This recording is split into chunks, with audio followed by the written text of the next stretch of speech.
Disturb করলাম? না ভাইয়া, ডিস্টার্ব কেন করবেন? না, মনে হলো আমি আসতেই তুমি চলে যাচ্ছ। তেমন কিছু নয়, আমি চলে যেতাম আপনি না আসলেও। তোমার সাথে তো কথা হয়নি, তোমার বিষয় বলো। হাঁ হয়ে থাকলো ইসরাত। নিজের বিষয়ে সে কি বলবে? কোনো প্রশ্ন না করলে ইসরাতকে চুপ থাকতে দেখে জাইন জিজ্ঞেস করলো, এইবার কোন ক্লাসে? ডিপ্লোমা করছি। ভালো। কি নিয়ে ডিপ্লোমা করছো? সেমিস্টার কত? Fashion designing. 7 নম্বর সেমিস্টার শেষ করব এবার। আর কিছুদিন পর পরীক্ষা। নিঃশব পরিবেশ, দুজন মানব মানবীর নিঃশ্বাসের শব্দ শোনা যাচ্ছে। জাইন কিছু বুঝলো, হয়তোবা ইসরাত তার সাথে কথা বলতে চাইছে না, তাই এরকম চুপচাপ। ছাদ থেকে নিচে নেমে গেল। জাইন নিচতলা থেকে চিৎকার করে সবাইকে ডাকছে ফুচকা খাওয়ানোর জন্য। রেস্টুরেন্টে যাবে, সবাইকে রেডি হতে বলেছে। ইসরাত যাওয়ার জন্য অমত প্রকাশ করলো। জায়ান কাউকে ছাড়ার পাত্র না, বগল দাবা করে সবাইকে নিয়ে যাবে। চিন্তা করেছে একবার, এখন সবাইকেই নিয়ে যাবে। জাইন, তুইও আমাদের সাথে জয়েন কর। এই সকল হাইজেনিক খাবার আমি খাই না, তুই জানিস না? তোরা যা গিয়ে এনজয় করে আয়। ঠান্ডা গলায় বলল জায়েন। ভাইয়া! কিছুটা ন্যাকামি করে ডাকলো অনিকা। ইসরাত মুখ বিকৃত করল। এ আবার নতুন নাটক শুরু করছে। আসো না আমাদের সাথে, অনেক মজা হবে। চোখের পাতা ফেলতে ফেলতে বলল। নুসরাত শান্ত নয়নে দেখলো অনিকাকে। চুপচাপ তাকিয়ে হাঁটা দিল অনিকার উদ্দেশ্যে। অনিকার মুখের কাছে নিজের মুখ নিল, বলে থেমে গেল। আশেপাশে তাকিয়ে দেখলো বড় ভাইয়েরা তার দিকে তাকিয়ে আছে। নিজের মুখ সামলালো। ন্যাকামো করে কথা বলবি না একদম। আরেকদিন এমন করে কথা বলবি, এক লাথ দিয়ে কোমর ভেঙে ফেলবে একদম। ছোটখাটো জটলা দেখে দাঁড়িয়েছিল আরশ, আবার সে কর্কশ গলার কথা শুনল। অনিকাকে শাসিয়ে নিজের রুমের দিকে চলে গেল নুসরাত।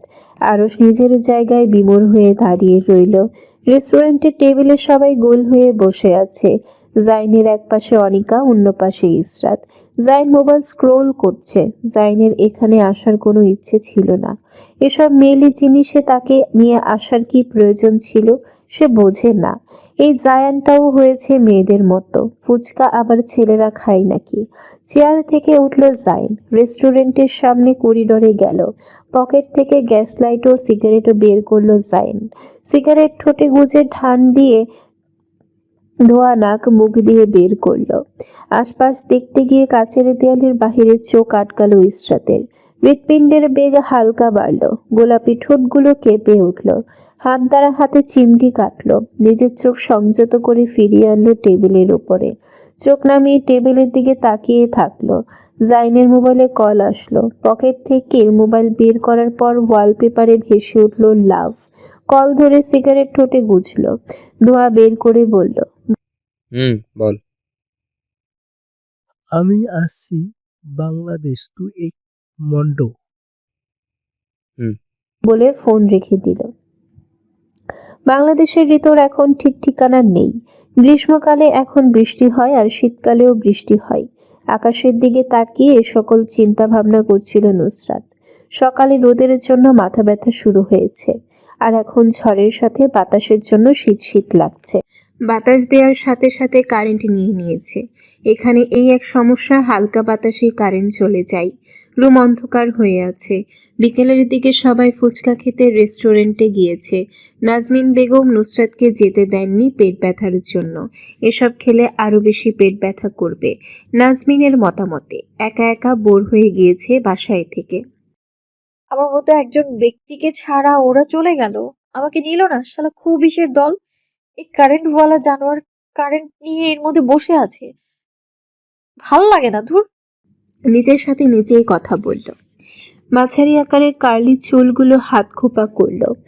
ব্যাগি জিন্স টেনে টেনে পেটের উপর থেকে কিছুটা নিচে নামালো। হাত দুটো উপরে তুলে আর মোড়া ভাঙলো।